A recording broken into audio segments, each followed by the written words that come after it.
exterior y son franquicias. Les voy a dar una muy concreta para no especular. Endemol, en Holanda y en Europa. Endemol es un grupo de creativos, mercadotecnistas, lúdicos que diseñan reality shows, talk shows. Son franquicias para vender al mundo. ¿Qué hace Colombia, Argentina, México? Las adapta. Los Reyes es una franquicia. Mujeres Asesinas es una franquicia. Como es una franquicia El Señor de los Anillos, como es una franquicia Terminator. ¿Quién es? Betty la Fea es una franquicia hecha en Colombia que se vende en China más que en Colombia incluso. Entonces, cuando yo hablo de intenciones es que, a ver, incluso en los medios de comunicación no hay comunicadores, muy curioso, mercadotecnistas, porque los procesos de investigación son parecidos a los que hace el mercadeo. Pero lo que diferencia esto, y estoy de acuerdo con Carlos también en esto que dice al final, es cuál es la intención. Qué bueno un reality show donde entonces la intención sea otra, y donde haya creativos y hayan este tipo de sujetos, pero es la intención. Yo sí creo que estas categorías de lo teleológico, la intención de los medios es importante.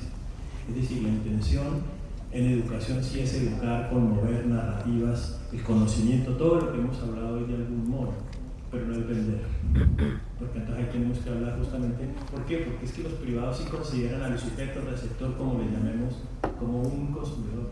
¿Qué es lo que hacen los? Por favor, les digo por experiencia propia, los mercadotecnistas sí se dieron cuenta para qué sirven las ciencias sociales. Y tienen antropólogos, tienen psicoanalistas, tienen junguianos.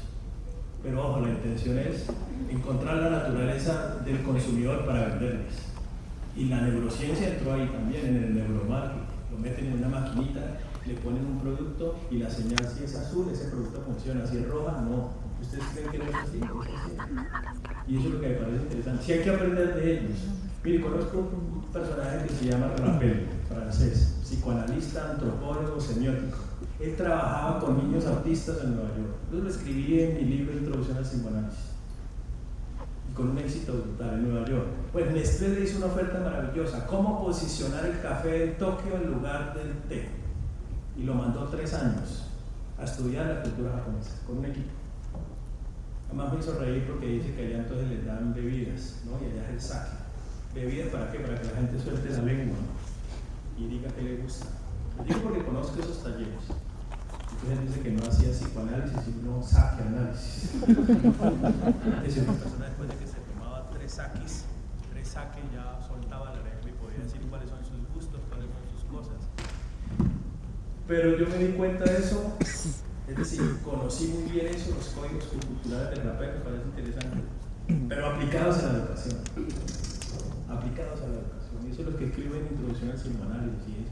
Eso sí es importante, pero mi intención no es vender. Yo no pienso jamás en un estudiante como consumidor, ni como cliente, ni como consumidor. Sería tremendo. Pero es interesante que se vienen dando esos conceptos por lo mismo, ¿no? Entonces, Endemol, párenle bolas a Endemol. Son franquicias que diseñan Transmilenio, es un producto diseñado en Bogotá, que lo metieron a la fuerza en las ciudades y se exporta. Eso es un hecho. En Bogotá ya colapsó, acá no funcionó, en Cali no está funcionando, en Bucaramanga no funciona. Pero es Bogotá tiene un riel, vivo cerca al riel, a 2 cuadras. Bogotá tiene un riel de Zipaquirá a Soacha. ¿Por qué no metieron otro riel? Meten un tren no alimentado y ya tendría el metro. Es que el tema es ese, ¿no? Ese es un asunto importante. Pero sigo creyendo en los medios. Por eso creo que la pública es importante. Y por eso creo que los medios en la educación, pues si nosotros en la educación, los medios, no los hacemos que de verdad funcionen, así sea el programa más trivial para enseñar, incluso a ser críticos con esos programas, pues ¿qué sentido tiene? ¿Por qué si yo enseño literatura tengo que poner a leer a Coelho? ¿Por qué? No leo tantos libros tan buenos. Yo sí creo que hay medios malos. Pero yo no me llevo, qué pena con la negra candela, pero yo no me llevo eso. Lo llevo para enseñarles a ser críticos. Porque ahí sí creo que fue la primera investigación que hice con la Comisión Nacional cuando existía eso, de lo que se llama competencias televisivas. Y es que hay que educar, entre comillas, o al receptor, o al sujeto, a quien sea. ¿Para qué? Pues para que seamos críticos. No para, o sea, ser crítico, aquí la gente cree que a uno si le hacen una crítica siempre es negativa, ¿no? Ser críticos es ser pensante frente a cómo yo realmente abordo o tomo este tipo de cosas. Una pregunta, ¿quién es Negra Candela? ¿Qué siempre no?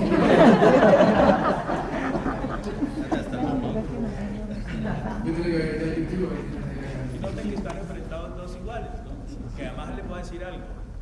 Si hay un machismo, y ahí me voy a volver analista crítico del discurso. Considerar que la chismosa es la mujer o el hombre es amanerado es chismoso. Y eso es gravísimo. Nadie analiza eso. Estamos en una línea a veces jesuítica de la comunicación. No criticamos tampoco. Hay que criticar también lo que es malo. Esa fue para mí donde hizo agua ciertas teorías de las mediaciones, que no nos deja ser críticos a veces tampoco, porque todo vale, todo vale. El receptor entonces puede hacer lo que quiera. Pues no es así tampoco, porque los medios también ponen los códigos. Y me perdonan, pero si de verdad estoy viendo esos programas de puro chistes de 1 de la tarde a 6 de la tarde, si yo estoy en eso, estoy mal yo. Ellos saben que hacen esos programas porque tienen ese tipo de receptores. Yo sí creo que hay que ser críticos en eso y decir dónde está y dónde no. Como hay libros malos, ¿por qué no lo digo? ¿Por qué no lo digo? Como lo dije hoy, también hay palabras malas, porque todo el mundo cree que es la imagen negativa todo el tiempo en Occidente. No, también hay libros malos, pero hay palabras negativas. Y también la palabra es peligrosa. ¿Y por qué no decir? Quería hacer un comentario sobre este tema de los avances en las neurociencias, en el marketing. Es muy interesante el ultimísimo libro de Joan Ferrer, que salió hace un par de meses, se llama La pantalla y la mente emotiva, emocional. Y justamente él hace una recopilación de los ultimísimos trabajos en el campo de la neurociencia y el marketing, obviamente en el campo del consumo, que lo tiene muy trabajado, la importancia del emotivo, que normalmente disfrazamos de decisiones racionales, cosas que son totalmente actos de compra, totalmente emocionales. Nosotros nos intentamos de una cosa no me engaña, me compro lo que quiero y me entiendo totalmente emocional. Pero lo que él hace después de mapear eso es tratar de llevar todo eso al ámbito de la educación. Que tenemos que aprender de todo eso, porque si no dice nunca vamos a realmente influir con nuestra práctica. Y acá está la comunicación y poder habla de ciencia. Sí, ya se mete con eso. Sí.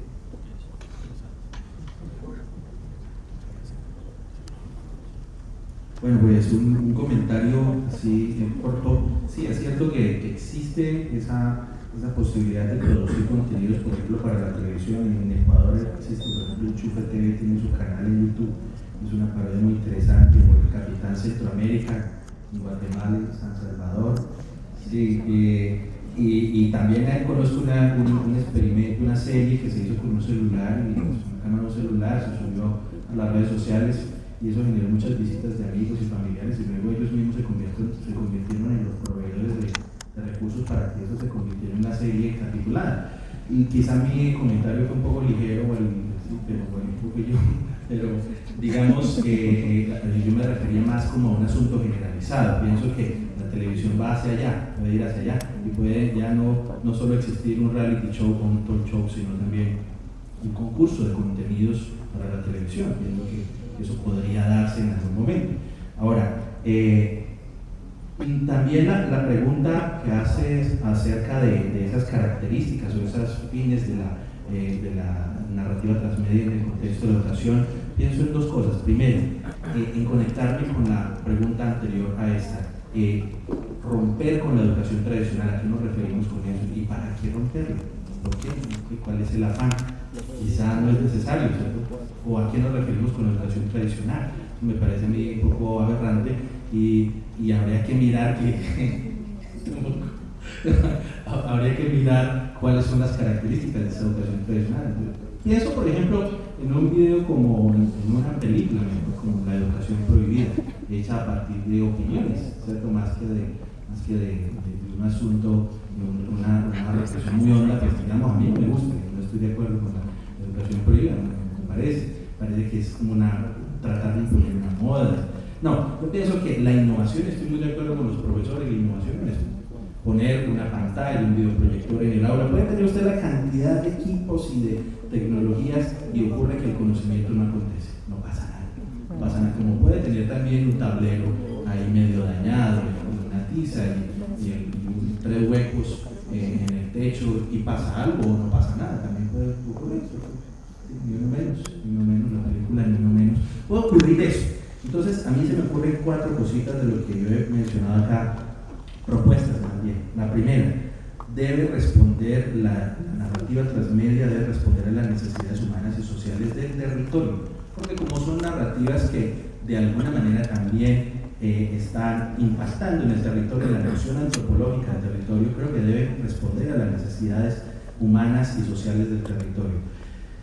Es importante, segundo, considero que esos usos de las narrativas transmedias se den según el nivel cognitivo y la situación existencial de los estudiantes, es decir, entender qué saben, cómo lo aprenden, entender qué viven y cómo lo viven en la obra, ¿cierto? Me gusta mucho esa noción que la traigo de los trabajos de Valerio Fuenzalida, la noción de situación cognitiva y situación existencial.